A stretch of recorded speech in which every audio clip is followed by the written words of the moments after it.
Liberalism. Liberalism is a political philosophy or worldview founded on ideas of liberty and equality. Liberals espouse a wide array of views depending on their understanding of these principles, but generally they support ideas such as free and fair elections, civil rights, freedom of the press, freedom of religion, free trade, and private property. Liberalism first became a distinct political movement during the Age of Enlightenment, when it became popular among philosophers and economists in the Western world.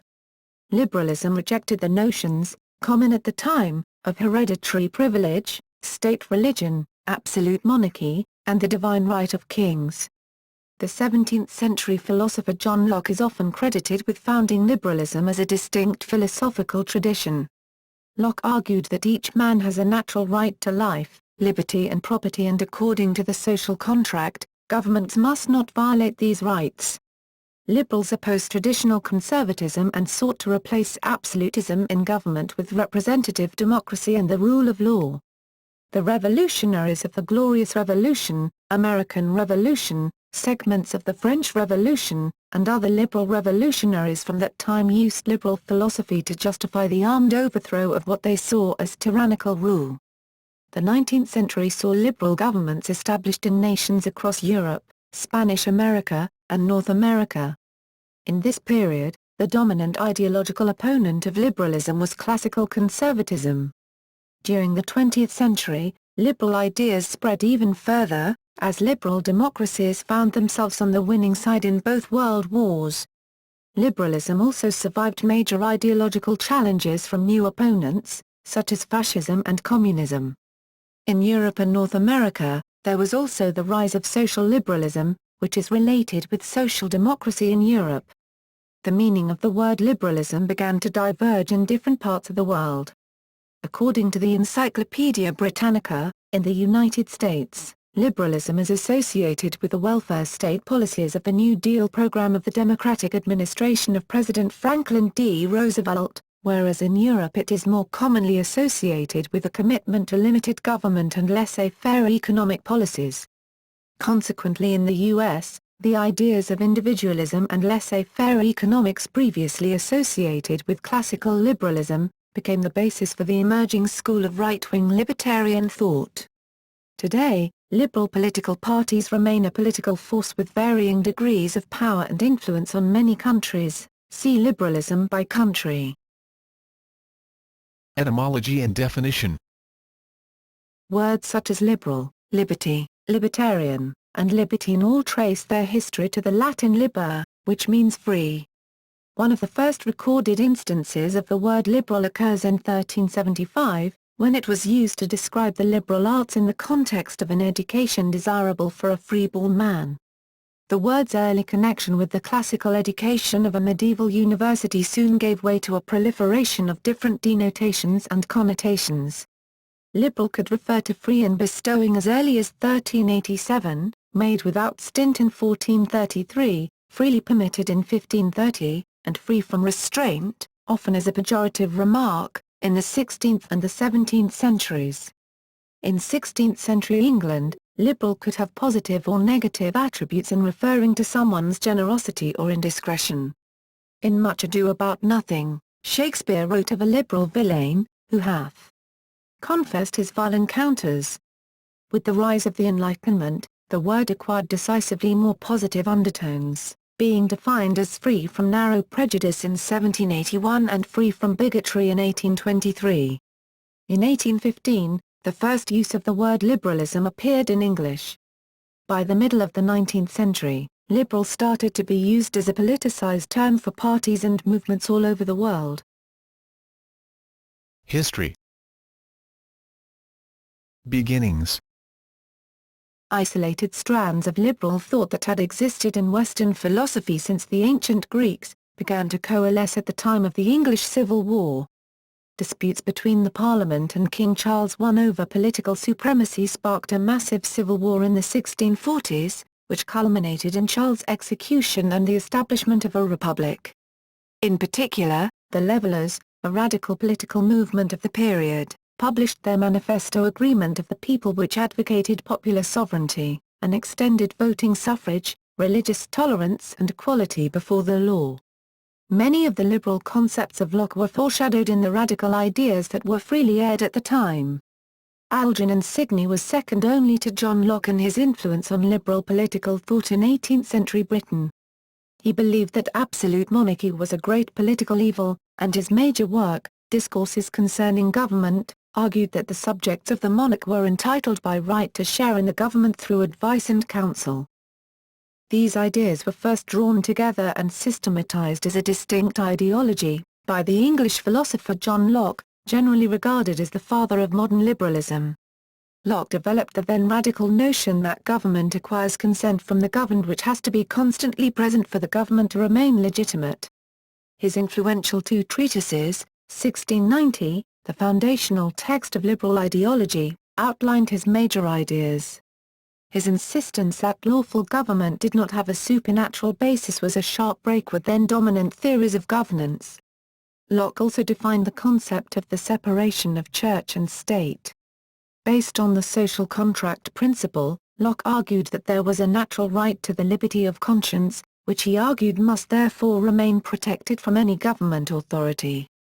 He also formulated a general defense for religious toleration in his Letters Concerning Toleration. Locke was influenced by the liberal ideas of John Milton, who was a staunch advocate of freedom in all its forms. Milton argued for disestablishment as the only effective way of achieving broad toleration. In his Areopagitica, Milton provided one of the first arguments for the importance of freedom of speech, the liberty to know, to utter, and to argue freely according to conscience, above all liberties. Glorious Revolution. The impact of these ideas steadily increased during the 17th century in England, culminating in the Glorious Revolution of 1688, which enshrined parliamentary sovereignty and the right of revolution, and led to the establishment of what many consider the first modern, liberal state. Significant legislative milestones in this period included the Habeas Corpus Act of 1679, which strengthened the convention that forbade detention lacking sufficient cause or evidence. The Bill of Rights formally established the supremacy of the law and of Parliament over the monarch and laid down basic rights for all Englishmen. The bill made royal interference with the law and with elections to Parliament illegal, made the agreement of Parliament necessary for the implementation of any new taxes, and outlawed the maintenance of a standing army during peacetime without Parliament's consent. The right to petition the monarch was granted to everyone, and cruel and unusual punishments were made illegal under all circumstances. This was followed a year later with the Act of Toleration, which drew its ideological content from John Locke's 4 letters advocating religious toleration. The Act allowed freedom of worship to nonconformists who pledged oaths of allegiance and supremacy to the Anglican Church. In 1695, the Commons refused to renew the licensing of the Press Act 1662, leading to a continuous period of unprecedented freedom of the press. Era of Enlightenment. The development of liberalism continued throughout the 18th century with the burgeoning Enlightenment ideals of the era. This was a period of profound intellectual vitality that questioned old traditions and influenced several European monarchies throughout the 18th century. In contrast to England, the French experience in the 18th century was characterized by the perpetuation of feudalism and absolutism. Ideas that challenged the status quo were often harshly repressed. Most of the philosophes of the French Enlightenment were progressive in the liberal sense and advocated the reform of the French system of government along more constitutional and liberal lines. Baron de Montesquieu wrote a series of highly influential works in the early 18th century, including Persian Letters, 1717, and The Spirit of the Laws, 1748. The latter exerted tremendous influence, both inside and outside of France. Montesquieu pleaded in favor of a constitutional system of government, the preservation of civil liberties and the law, and the idea that political institutions ought to reflect the social and geographical aspects of each community. In particular, he argued that political liberty required the separation of the powers of government. Building on John Locke's second treatise of government, he advocated that the executive, legislative, and judicial functions of government should be assigned to different bodies. He also emphasized the importance of a robust due process in law, including the right to a fair trial, the presumption of innocence and proportionality in the severity of punishment. Another important figure of the French Enlightenment was Voltaire. Initially believing in the constructive role an enlightened monarch could play in improving the welfare of the people, he eventually came to a new conclusion: it is up to us to cultivate our garden. His most polemical and ferocious attacks on intolerance and religious persecutions indeed began to appear a few years later. Despite much persecution, Voltaire remained a courageous polemicist who indefatigably fought for civil rights, the right to a fair trial and freedom of religion, and who denounced the hypocrisies and injustices of the Ancien regime. American Revolution. Tensions between the British and the American colonies grew after the 7 Years' War over the issue of taxation without representation, culminating in the latter's decision to declare independence and face the consequences. The Declaration of Independence, written by Thomas Jefferson, echoed Locke convincingly: "We hold these truths to be self-evident, that all men are created equal, and are endowed by their Creator with certain unalienable rights, that among these are life, liberty, and the pursuit of happiness." The American Revolution formally concluded in 1783 with the Treaty of Paris, in which the British recognized American independence. After the war, the colonies debated about how to move forward. Their first attempt at cooperation transpired under the Articles of Confederation, which were eventually regarded as too inadequate to provide security, or even a functional government. The colonies held a constitutional convention in 1787 to resolve the problems stemming from the Articles of Confederation. The resulting Constitution of the United States was a monumental document in American history and in world history as well. In the context of the times, the Constitution was a revolutionary and liberal document. It established a republic with clear separation of the executive, the legislative, and the judicial. The first 10 amendments to the Constitution, known as the United States Bill of Rights, guaranteed some of the natural rights liberal thinkers used to justify the Revolution. French Revolution. 3 years into the French Revolution, German writer Johann von Goethe reportedly told the defeated Prussian soldiers after the Battle of Valmy that from this place and from this time forth commences a new era in world history, and you can all say that you were present at its birth. Historians widely regard the Revolution as one of the most important events in human history. The Revolution is often seen as marking the dawn of the modern era, and its convulsions are widely associated with the triumph of liberalism. The French Revolution began in 1789 with the convocation of the Estates General in May. The first year of the Revolution witnessed members of the Third Estate proclaiming the Tennis Court Oath in June, the storming of the Bastille in July, the passage of the Declaration of the Rights of Man and of the Citizen in August, and an epic march on Versailles that forced the royal court back to Paris in October.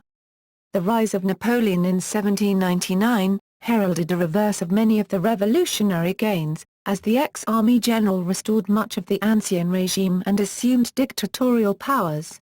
During the Napoleonic Wars, the Grande Armée brought to the rest of the European continent the liquidation of the feudal system, the liberalization of property laws, the end of seigneurial dues, the abolition of guilds, the legalization of divorce, the disintegration of Jewish ghettos, the collapse of the Inquisition, the permanent destruction of the Holy Roman Empire, the elimination of church courts and religious authority, the establishment of the metric system, and equality under the law for all men. Radicalism. The radical liberal movement began in the 1790s in England and concentrated on parliamentary and electoral reform, emphasizing natural rights and popular sovereignty. Thomas Paine's The Rights of Man, 1791, was a response to Burke's conservative essay Reflections on the Revolution in France. The ensuing revolution controversy featured, among others, Mary Wollstonecraft, who followed with an early feminist tract A Vindication of the Rights of Woman. Radicals encouraged mass support for democratic reform along with rejection of the monarchy, aristocracy, and all forms of privilege.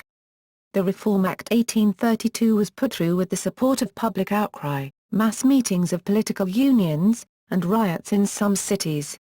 This now enfranchised the middle classes, but failed to meet radical demands. Following the Reform Act, the mainly aristocratic Whigs in the House of Commons were joined by a small number of parliamentary radicals, as well as an increased number of middle-class Whigs. By 1839 they were informally being called the Liberal Party.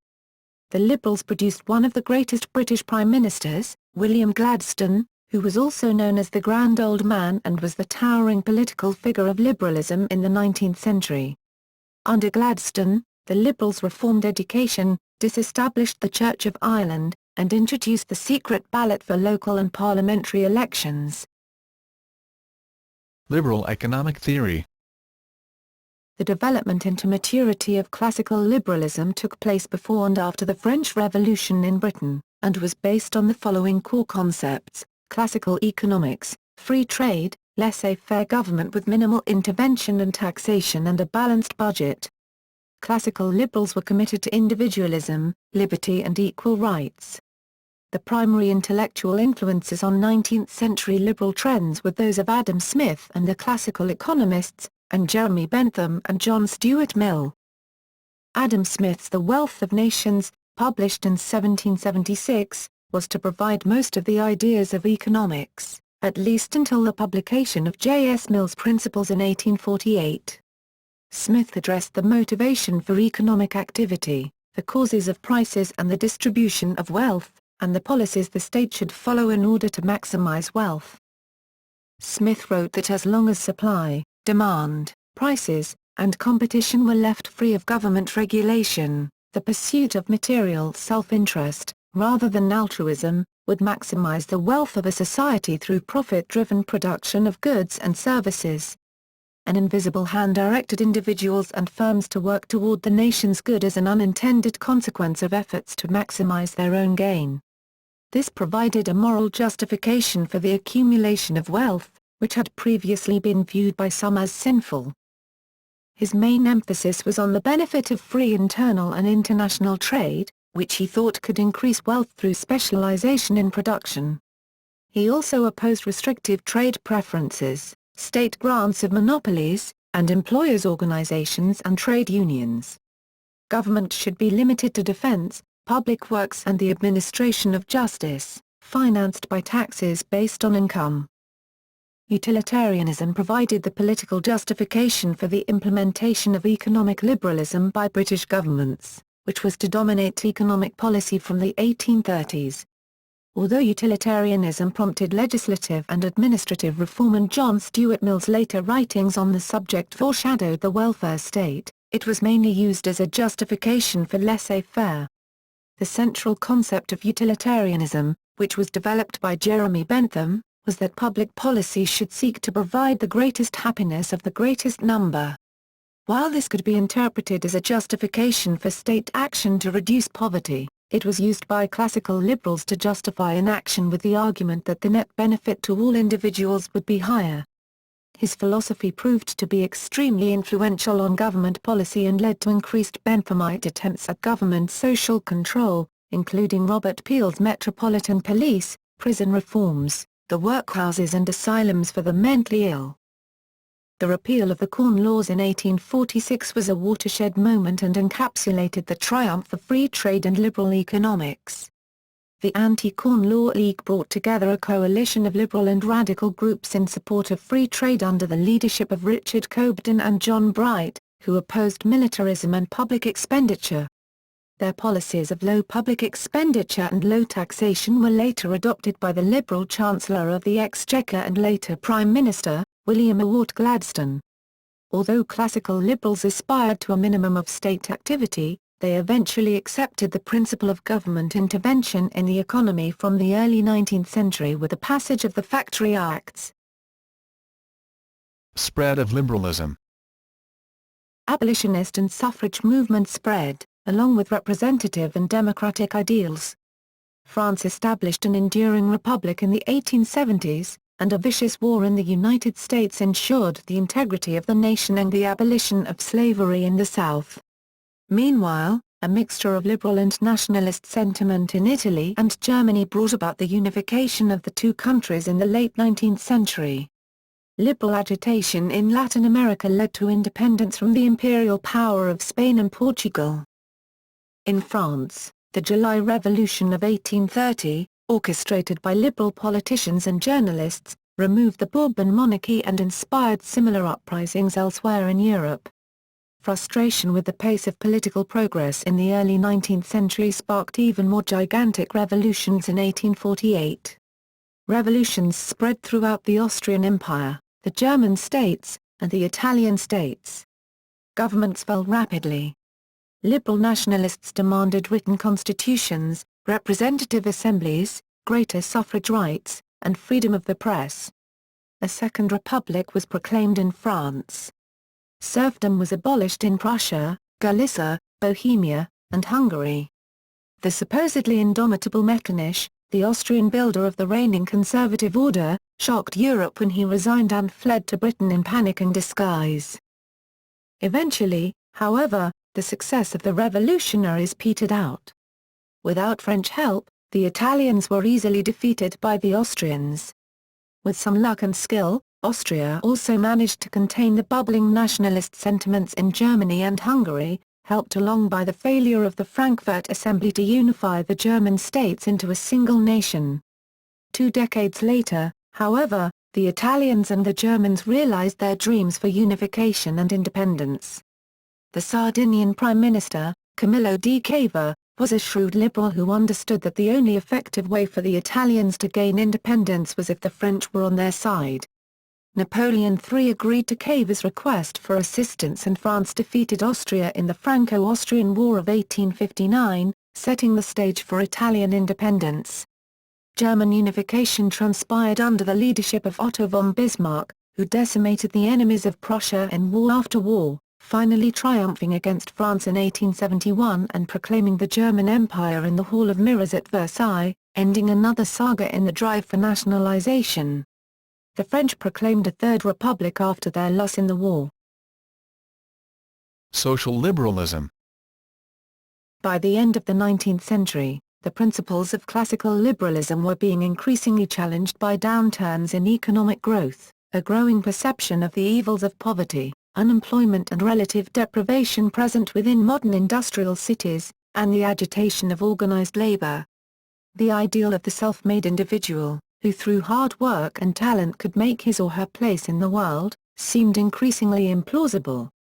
A major political reaction against the changes introduced by industrialization and laissez-faire capitalism came from conservatives concerned about social balance, although socialism later became a more important force for change and reform.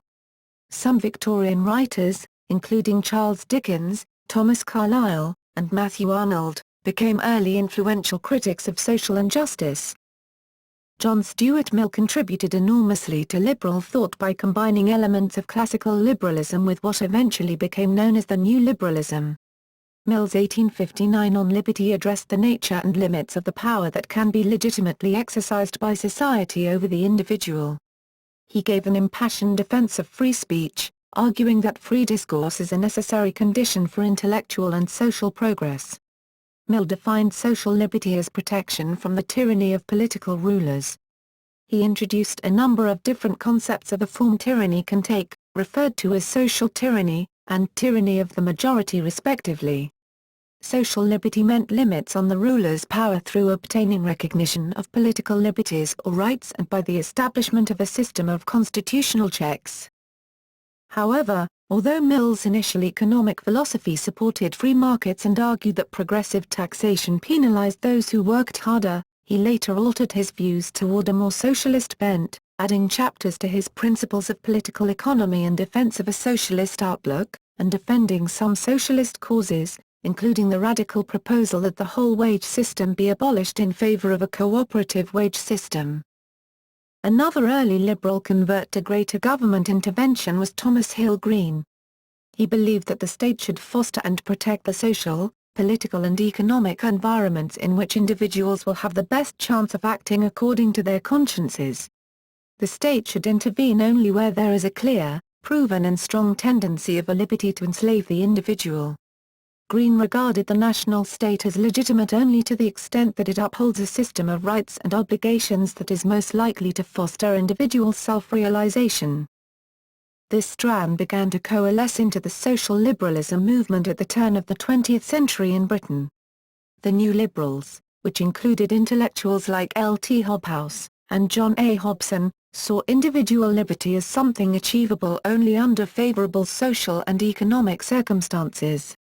In their view, the poverty, squalor, and ignorance in which many people lived made it impossible for freedom and individuality to flourish. New Liberals believed that these conditions could be ameliorated only through collective action coordinated by a strong, welfare-oriented, and interventionist state. The People's Budget of 1909, championed by David Lloyd George and fellow Liberal Winston Churchill, introduced unprecedented taxes on the wealthy in Britain and radical social welfare programs to the country's policies. It was the first budget with the expressed intent of redistributing wealth among the public. Turmoil. At the turn of the 20th century, liberalism was on the ascendant. The bastion of autocracy, the Russian Tsar, was overthrown in the Liberal Revolution of 1917, and the Allied victory in the First World War and the collapse of four empires seemed to mark the triumph of liberalism across the European continent, not just among the victorious Allies, but also in Germany and the newly created states of Eastern Europe. Militarism, as typified by Germany, was defeated and discredited. As Blinkhorn argues, the liberal themes were ascendant in terms of cultural pluralism, religious and ethnic toleration, national self-determination, free market economics, representative and responsible government, free trade, unionism, and the peaceful settlement of international disputes through a new body, the League of Nations. However, in Russia, the provisional government was soon violently overthrown by the Bolsheviks, a communist group led by Vladimir Lenin, leading to several years of civil war between communists and conservatives. The worldwide Great Depression, starting in 1929, hastened the discrediting of liberal economics and strengthened calls for state control over economic affairs. Economic woes prompted widespread unrest in the European political world, leading to the rise of fascism as an ideology and a movement arrayed against both liberalism and communism, especially in Nazi Germany and Italy. The rise of fascism in the 1930s eventually culminated in the Second World War, the deadliest conflict in human history. The Allies prevailed in the war by 1945, and their victory set the stage for the Cold War between the Communist Eastern Bloc and the liberal Western Alliance. Keynesian economics. Meanwhile, the definitive liberal response to the Great Depression was given by John Maynard Keynes, who had begun a theoretical work examining the relationship between unemployment, money and prices back in the 1920s. Keynes was deeply critical of the British government's austerity measures during the Great Depression. He believed that budget deficits were a good thing, a product of recessions. His The General Theory of Employment, Interest and Money was published in 1936, and served as a theoretical justification for the interventionist policies Keynes favored for tackling a recession. The general theory challenged the earlier neoclassical economic paradigm, which had held that provided it was unfettered by government interference, the market would naturally establish full employment equilibrium. The book advocated activist economic policy by government to stimulate demand in times of high unemployment, for example by spending on public works. "Let us be up and doing, using our idle resources to increase our wealth," he wrote in 1928. With men and plants unemployed, it is ridiculous to say that we cannot afford these new developments. It is precisely with these plants and these men that we shall afford them. Where the market failed to properly allocate resources, the government was required to stimulate the economy until private funds could start flowing again, a prime-the-pump kind of strategy designed to boost industrial production. The social liberal program launched by President Roosevelt in the United States in 1933, reduced the unemployment rate from roughly 25% to about 15% by 1940. Additional state spending and the gigantic public works program sparked by the Second World War eventually pulled the United States out of the Great Depression. From 1940 to 1941, government spending increased by 59%, the gross domestic product skyrocketed 17%, and unemployment fell below 10% for the first time since 1929. The comprehensive welfare state was built in the UK after the Second World War, although largely accomplished by the Labour Party, was significantly designed by two liberals, John Maynard Keynes, who laid the economic foundations, and William Beveridge, who designed the welfare system. After various global and catastrophic events, including wars and economic collapses, this new kind of liberalism would sweep over much of the world in the 20th century. Neoliberalism. The Cold War featured extensive ideological competition and several proxy wars, but the widely feared Third World War between the Soviet Union and the United States never occurred. While communist states and liberal democracies competed against one another, an economic crisis in the 1970s inspired a move away from Keynesian economics, especially under Margaret Thatcher in the UK and Ronald Reagan in the US. This classical liberal renewal, known as neoliberalism, lasted through the 1980s and the 1990s, although recent economic troubles have prompted a resurgence in Keynesian economic thought. Meanwhile, nearing the end of the 20th century, communist states in Eastern Europe collapsed precipitously, leaving liberal democracies as the only major forms of government in the West. At the beginning of the Second World War, the number of democracies around the world was about the same as it had been 40 years before. After 1945, liberal democracies spread very quickly. Even as late as 1974, roughly 75% of all nations were considered dictatorial, but now more than half of all countries are democracies. Liberalism faces recurring challenges, however, including conservatism and religious fundamentalism in several regions throughout the world. The rise of China is also challenging Western liberalism with a combination of authoritarian government and economic reforms that preceded democratization. Philosophy. Liberalism, both as a political current and an intellectual tradition, is mostly a modern phenomenon that started in the 17th century, although some liberal philosophical ideas had precursors in classical antiquity.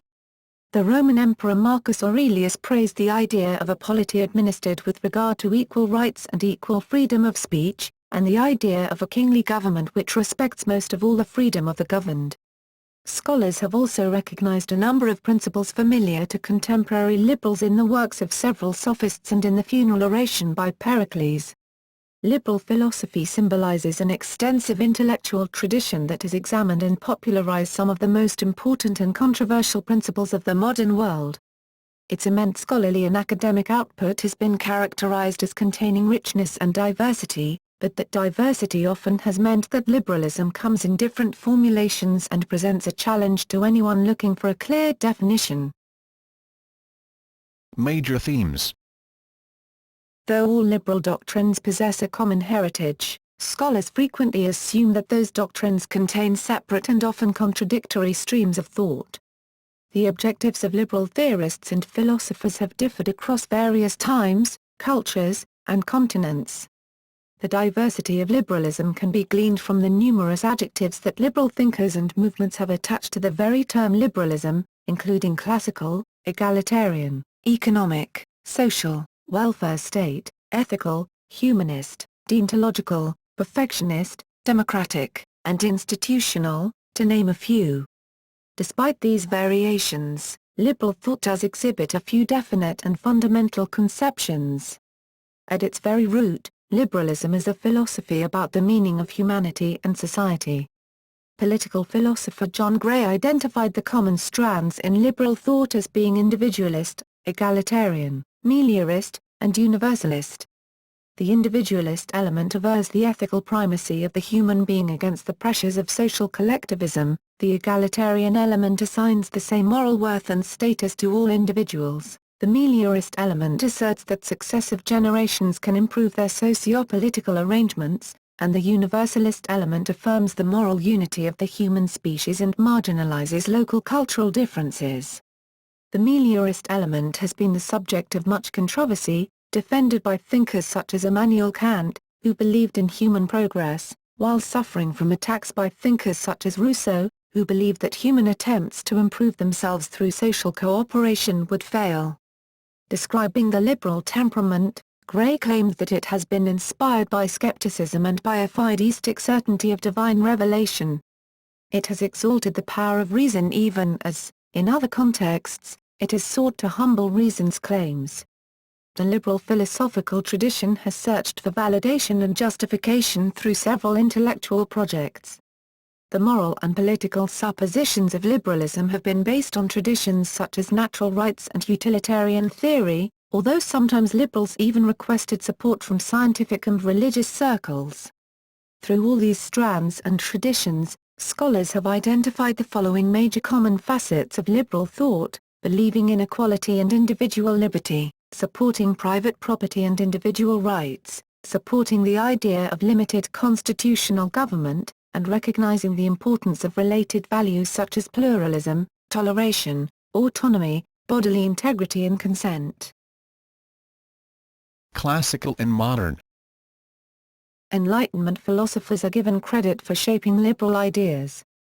Thomas Hobbes attempted to determine the purpose and the justification of governing authority in a post-Civil War England. Employing the idea of a state of nature, a hypothetical warlike scenario prior to the state, he constructed the idea of a social contract which individuals enter into to guarantee their security and in so doing form the state, concluding that only an absolute sovereign would be fully able to sustain such a peace. John Locke, while adopting Hobbes's idea of a state of nature and social contract, nevertheless argued that when the monarch becomes a tyrant, that constituted a violation of the social contract, which bestows life, liberty, and property as a natural right. He concluded that the people have a right to overthrow a tyrant. By placing life, liberty and property as the supreme value of law and authority, Locke formulated the basis of liberalism based on social contract theory. To these early Enlightenment thinkers, securing the most essential amenities of life, liberty and private property among them required the formation of a sovereign authority with universal jurisdiction. In a natural state of affairs, liberals argued, humans were driven by the instincts of survival and self-preservation, and the only way to escape from such a dangerous existence was to form a common and supreme power capable of arbitrating between competing human desires. This power could be formed in the framework of a civil society that allows individuals to make a voluntary social contract with the sovereign authority, transferring their natural rights to that authority in return for the protection of life, liberty, and property. These early liberals often disagreed about the most appropriate form of government, but they all shared the belief that liberty was natural and that its restriction needed strong justification. Liberals generally believed in limited government, although several liberal philosophers decried government outright, with Thomas Paine writing that government even in its best state is a necessary evil. As part of the project to limit the powers of government, various liberal theorists such as James Madison and the Baron de Montesquieu conceived the notion of separation of powers, a system designed to equally distribute governmental authority among the executive, legislative, and judicial branches. Governments had to realize, liberals maintained, that poor and improper governance gave the people authority to overthrow the ruling order through any and all possible means, even through outright violence and revolution, if needed. Contemporary liberals, heavily influenced by social liberalism, have continued to support limited constitutional government while also advocating for state services and provisions to ensure equal rights. Modern liberals claim that formal or official guarantees of individual rights are irrelevant when individuals lack the material means to benefit from those rights and call for a greater role for government in the administration of economic affairs. Early liberals also laid the groundwork for the separation of church and state. As heirs of the Enlightenment, liberals believed that any given social and political order emanated from human interactions, not from divine will. Many liberals were openly hostile to religious belief itself, but most concentrated their opposition to the union of religious and political authority, arguing that faith could prosper on its own, without official sponsorship or administration by the state. Beyond identifying a clear role for government in modern society, liberals also have obsessed over the meaning and nature of the most important principle in liberal philosophy, liberty. From the 17th century until the 19th century, liberals, from Adam Smith to John Stuart Mill, conceptualized liberty as the absence of interference from government and from other individuals, claiming that all people should have the freedom to develop their own unique abilities and capacities without being sabotaged by others. Mill's On Liberty, 1859, one of the classic texts in liberal philosophy, proclaimed that the only freedom which deserves the name, is that of pursuing our own good in our own way. Support for laissez-faire capitalism is often associated with this principle, with Friedrich Hayek arguing in The Road to Serfdom, 1944, that reliance on free markets would preclude totalitarian control by the state. Beginning in the late 19th century, however, a new conception of liberty entered the liberal intellectual arena. This new kind of liberty became known as positive liberty to distinguish it from the prior negative version, and it was first developed by British philosopher Thomas Hill Green. Green rejected the idea that humans were driven solely by self-interest, emphasizing instead the complex circumstances that are involved in the evolution of our moral character. In a very profound step for the future of modern liberalism, he also tasked society and political institutions with the enhancement of individual freedom and identity and the development of moral character, will and reason, and the state to create the conditions that allow for the above, giving the opportunity for genuine choice. Foreshadowing the new liberty as the freedom to act rather than to avoid suffering from the acts of others, Green wrote the following. Rather than previous liberal conceptions viewing society as populated by selfish individuals, Green viewed society as an organic whole in which all individuals have a duty to promote the common good. His ideas spread rapidly and were developed by other thinkers such as L. T. Hobhouse and John Hobson. In a few years, this social liberalism had become the essential social and political program of the Liberal Party in Britain, and it would encircle much of the world in the 20th century. In the 21st century it is being argued that emerging as a new liberalism that is centered on the concept of timeless freedom, which would extend negative and positive liberty to future generations through proactive action today. In addition to examining negative, positive, and timeless liberty, liberals have tried to understand the proper relationship between liberty and democracy. As they struggled to expand suffrage rights, liberals increasingly understood that people left out of the democratic decision-making process were liable to the tyranny of the majority, a concept explained in Mill's On Liberty and in Democracy in America, 1835, by Alexis de Tocqueville. As a response, liberals began demanding proper safeguards to thwart majorities in their attempts at suppressing the rights of minorities. Besides liberty, liberals have developed several other principles important to the construction of their philosophical structure, such as equality, pluralism, and toleration. Highlighting the confusion over the first principle, Voltaire commented that equality is at once the most natural and at times the most chimeral of things. All forms of liberalism assume, in some basic sense, that individuals are equal. In maintaining that people are naturally equal, liberals assume that they all possess the same right to liberty.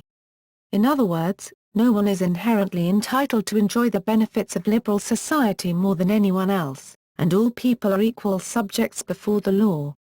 Beyond this basic conception, liberal theorists diverge on their understanding of equality. American philosopher John Rawls emphasized the need to ensure not only equality under the law, but also the equal distribution of material resources that individuals require to develop their aspirations in life.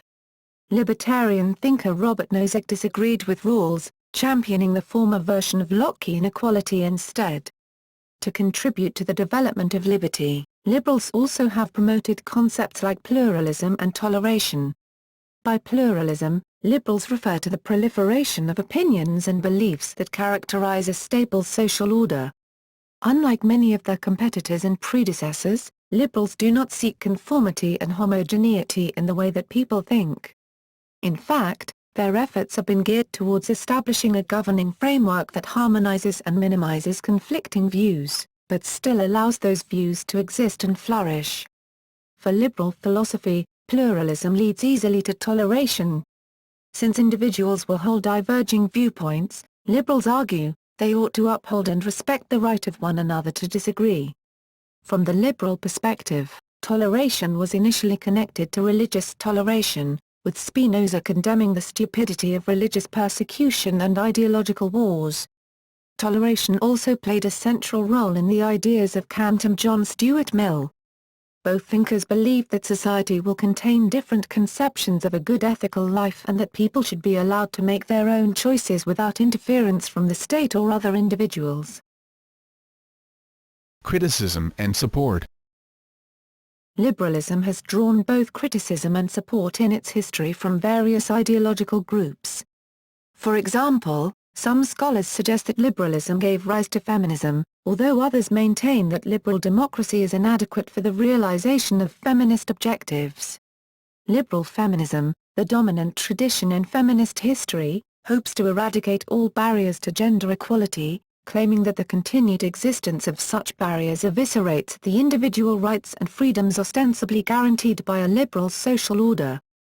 British philosopher Mary Wollstonecraft is widely regarded as the pioneer of liberal feminism, with A Vindication of the Rights of Woman, 1792, expanding the boundaries of liberalism to include women in the political structure of liberal society. Less friendly to the goals of liberalism has been conservatism. Edmund Burke, considered by some to be the first major proponent of modern conservative thought, offered a blistering critique of the French Revolution by assailing the liberal pretensions to the power of rationality and to the natural equality of all humans.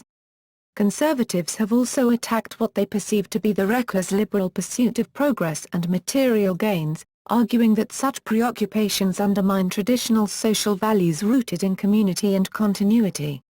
However, a few variations of conservatism, like liberal conservatism, expound some of the same ideas and principles championed by classical liberalism, including small government and thriving capitalism. Some confusion remains about the relationship between social liberalism and socialism, despite the fact that many variants of socialism distinguish themselves markedly from liberalism by opposing capitalism, hierarchy, and private property. Socialism formed as a group of related yet divergent ideologies in the 19th century such as Christian socialism, communism, with the writings of Karl Marx, and social anarchism, with the writings of Mikhail Bakhtin, the latter two influenced by the Paris Commune.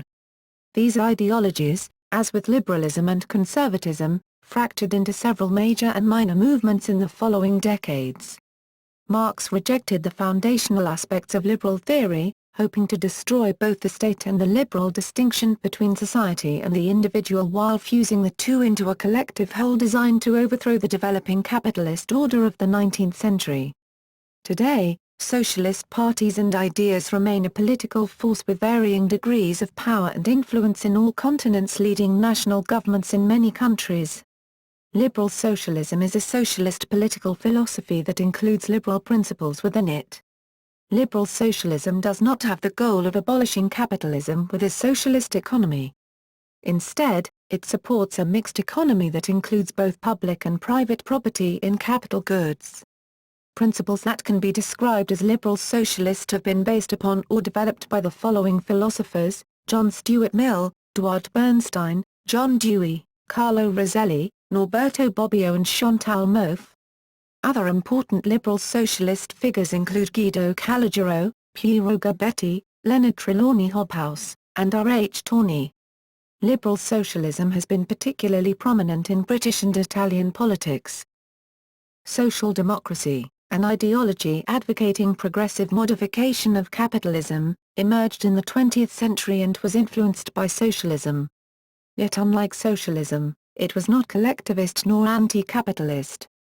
Broadly defined as a project that aims to correct, through government reformism, what it regards as the intrinsic defects of capitalism by reducing inequalities, social democracy was also not against the state. Several commentators have noted strong similarities between social liberalism and social democracy, with one political scientist even calling American liberalism bootleg social democracy due to the absence of a significant social democratic tradition in the United States that liberals have tried to rectify. Another movement associated with modern democracy, Christian democracy, hopes to spread Catholic social ideas and has gained a large following in some European nations. The early roots of Christian democracy developed as a reaction against the industrialization and urbanization associated with laissez-faire liberalism in the 19th century.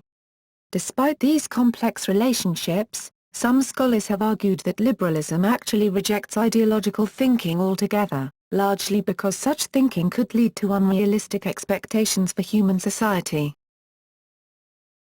Worldwide.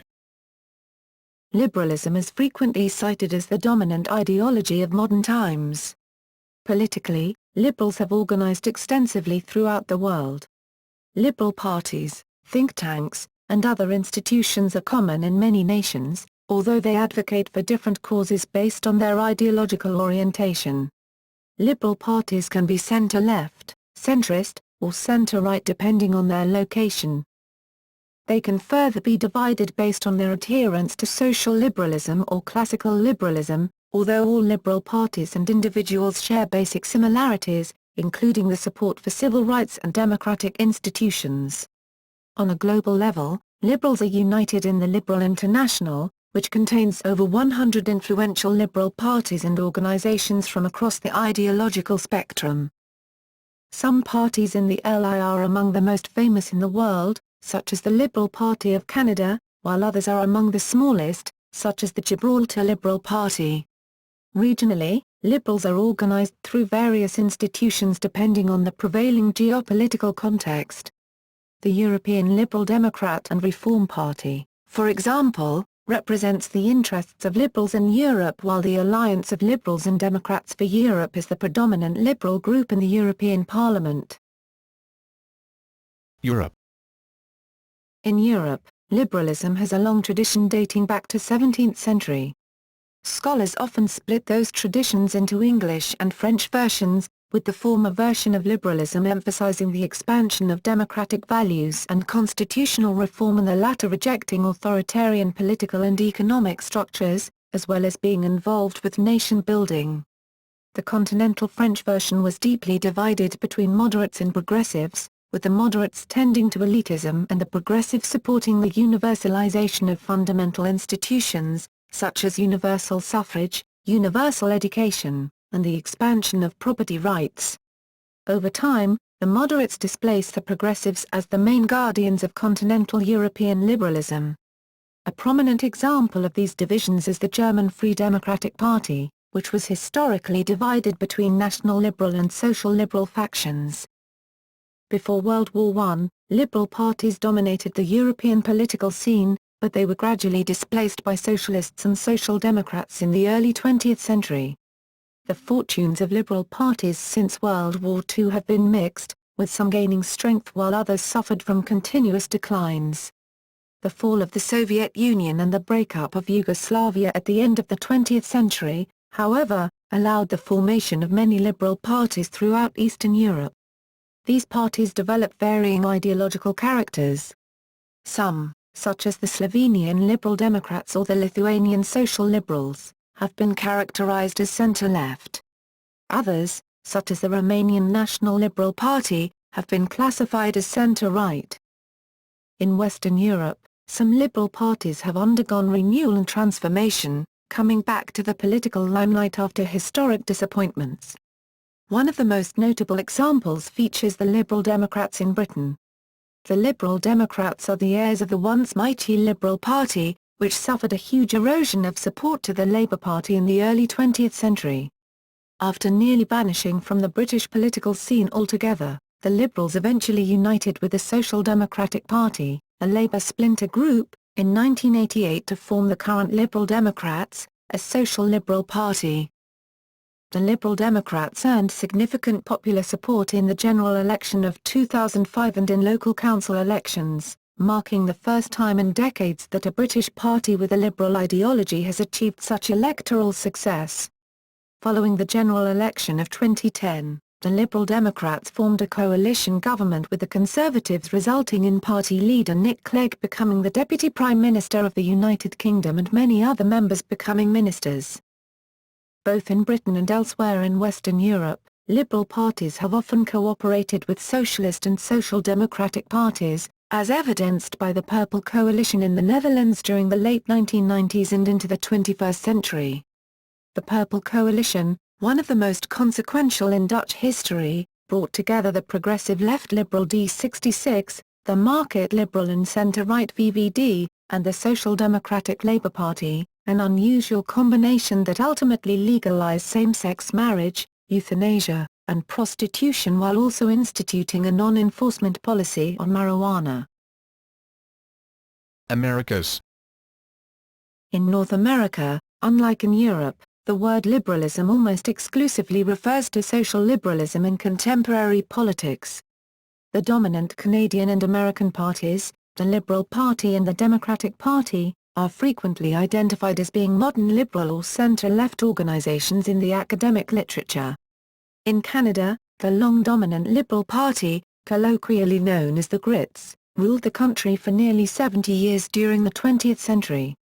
The party produced some of the most influential prime ministers in Canadian history, including Pierre Trudeau, Lester B. Pearson and Jean Chrétien, and has been primarily responsible for the development of the Canadian welfare state. The enormous success of the Liberals, virtually unmatched in any other liberal democracy, has prompted many political commentators over time to identify them as the nation's natural governing party. However, in recent elections the party has been performing poorly, and have currently been eclipsed federally by both the Conservative Party and the Social Democratic New Democratic Party. In the United States, modern liberalism traces its history to the popular presidency of Franklin Delano Roosevelt, who initiated the New Deal in response to the Great Depression and won an unprecedented 4 elections. The New Deal coalition established by Franklin Roosevelt left a decisive legacy and influenced many future American presidents, including John F. Kennedy, a self-described liberal who defined a liberal as someone who looks ahead and not behind, someone who welcomes new ideas without rigid reactions, someone who cares about the welfare of the people. In the late 20th century, a conservative backlash against the kind of liberalism championed by Roosevelt and Kennedy developed in the Republican Party. This brand of conservatism primarily reacted against the civil unrest and the cultural changes that transpired during the 1960s. It helped launch into power such presidents as Ronald Reagan, George H. W. Bush, and George W. Bush. Economic woes in the early 21st century led to a resurgence of social liberalism with the election of Barack Obama in the 2008 presidential election. In Latin America, liberal unrest dates back to the 19th century, when liberal groups frequently fought against and violently overthrew conservative regimes in several countries across the region. Liberal revolutions in countries such as Mexico and Ecuador ushered in the modern world for much of Latin America. Latin American liberals generally emphasized free trade, private property, and anti-clericalism. Today, market liberals in Latin America are organized in the Red Liberal de America Latina, RELIAL, a center-right network that brings together dozens of liberal parties and organizations. RELIAL features parties as geographically diverse as the Mexican Nueva Alianza and the Cuban Liberal Union, which aims to secure power in Cuba. Some major liberal parties in the region continue, however, to align themselves with social liberal ideas and policies, a notable case being the Colombian Liberal Party, which is a member of the Socialist International. Another famous example is the Paraguayan Authentic Radical Liberal Party, one of the most powerful parties in the country, which has also been classified as center-left. Other regions. In Australia, liberalism is primarily championed by the centre-right Liberal Party. The Liberals in Australia support free markets and have both social conservative and social liberal factions. In India, the most populous democracy in the world, the Indian National Congress has long dominated political affairs. The Incorporated was founded in the late 19th century by liberal nationalists demanding the creation of a more liberal and autonomous India. Liberalism continued to be the main ideological current of the group through the early years of the 20th century, but socialism gradually overshadowed the thinking of the party in the next few decades. In Asia, liberalism is a much younger political current than in Europe or the Americas. Continentally, liberals are organized through the Council of Asian Liberals and Democrats, which includes powerful parties such as the Liberal Party in the Philippines, the Democratic Progressive Party in Taiwan, and the Pheu Thai Party in Thailand. Two notable examples of liberal influence can be found in India and Australia, although several Asian nations have rejected important liberal principles. A famous struggle led by the Incorporated eventually earned India's independence from Britain. In recent times, the party has adopted more of a liberal streak, championing open markets while simultaneously seeking social justice. In its 2009 manifesto, the Incorporated praised a secular and liberal Indian nationalism against the nativist, communal, and conservative ideological tendencies it claims are espoused by the right. In general, the major theme of Asian liberalism in the past few decades has been the rise of democratization as a method to facilitate the rapid economic modernization of the continent. In nations such as Myanmar, however, liberal democracy has been replaced by military dictatorship. In Africa, liberalism is comparatively weak. The WAFD Party, Delegation Party was a nationalist liberal political party in Egypt. It was said to be Egypt's most popular and influential political party for a period in the 1920s and 30s. Recently, however, liberal parties and institutions have made a major push for political power. On a continental level, liberals are organized in the Africa Liberal Network, which contains influential parties such as the Popular Movement in Morocco, the Democratic Party in Senegal, and the Rally of the Republicans in Cote d'Ivoire. Among African nations, South Africa stands out for having a notable liberal tradition that other countries on the continent lack. In the middle of the 20th century, the Liberal Party and the Progressive Party were formed to oppose the apartheid policies of the government. The Liberals formed a multiracial party that originally drew considerable support from urban blacks and college-educated whites.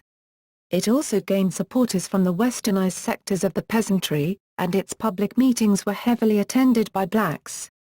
The party had 7,000 members at its height, although its appeal to the white population as a whole was too small to make any meaningful political changes. The Liberals were disbanded in 1968 after the government passed a law that prohibited parties from having multiracial membership. Today, liberalism in South Africa is represented by the Democratic Alliance, the official opposition party to the ruling African National Congress. The Democratic Alliance is the second largest party in the National Assembly and currently leads the provincial government of Western Cape. Impact and influence. The fundamental elements of contemporary society have liberal roots. The early waves of liberalism popularized economic individualism while expanding constitutional government and parliamentary authority. One of the greatest liberal triumphs involved replacing the capricious nature of royalist and absolutist rule with a decision-making process encoded in written law. Liberals sought and established a constitutional order that prized important individual freedoms, such as the freedom of speech and of association, an independent judiciary and public trial by jury, and the abolition of aristocratic privileges. These sweeping changes in political authority marked the modern transition from absolutism to constitutional rule. The expansion and promotion of free markets was another major liberal achievement. Before they could establish markets, however, liberals had to destroy the old economic structures of the world. In that vein, liberals ended mercantilist policies, royal monopolies, and various other restraints on economic activities. They also sought to abolish internal barriers to trade, eliminating guilds, local tariffs, the commons and prohibitions on the sale of land along the way. Later waves of modern liberal thought and struggle were strongly influenced by the need to expand civil rights. In the 1960s and 1970s, the cause of second-wave feminism in the United States was advanced in large part by liberal feminist organizations such as the National Organization for Women. In addition to supporting gender equality, liberals also have advocated for racial equality in their drive to promote civil rights, and a global civil rights movement in the 20th century achieved several objectives towards both goals. Among the various regional and national movements, the civil rights movement in the United States during the 1960s strongly highlighted the liberal efforts for equal rights. Describing the political efforts of the period, some historians have asserted that the Voting Rights Campaign marked the convergence of two political forces at their zenith, the Black Campaign for Equality and the Movement for Liberal Reform, further remarking about how this struggle to assure blacks the ballot coincided with the liberal call for expanded federal action to protect the rights of all citizens. The Great Society Project, launched by President Lyndon B. Johnson, oversaw the creation of Medicare and Medicaid, the establishment of Head Start and the Job Corps as part of the War on Poverty, and the passage of the landmark Civil Rights Act of 1964, an altogether rapid series of events that some historians have dubbed the Liberal Hour. Another major liberal accomplishment includes the rise of liberal internationalism, which has been credited with the establishment of global organizations such as the League of Nations and, after World War II, the United Nations. The idea of exporting liberalism worldwide and constructing a harmonious and liberal internationalist order has dominated the thinking of liberals since the 18th century. Wherever liberalism has flourished domestically, it has been accompanied by visions of liberal internationalism, one historian wrote. But resistance to liberal internationalism was deep and bitter, with critics arguing that growing global interdependency would result in the loss of national sovereignty and that democracies represented a corrupt order incapable of either domestic or global governance. Other scholars have praised the influence of liberal internationalism, claiming that the rise of globalization constitutes a triumph of the liberal vision that first appeared in the 18th century, while also writing that liberalism is the only comprehensive and hopeful vision of world affairs. The gains of liberalism have been significant. In 1975, roughly 40 countries around the world were characterized as liberal democracies, but that number had increased to more than 80 as of 2008. Most of the world's richest and most powerful nations are liberal democracies with extensive social welfare programs.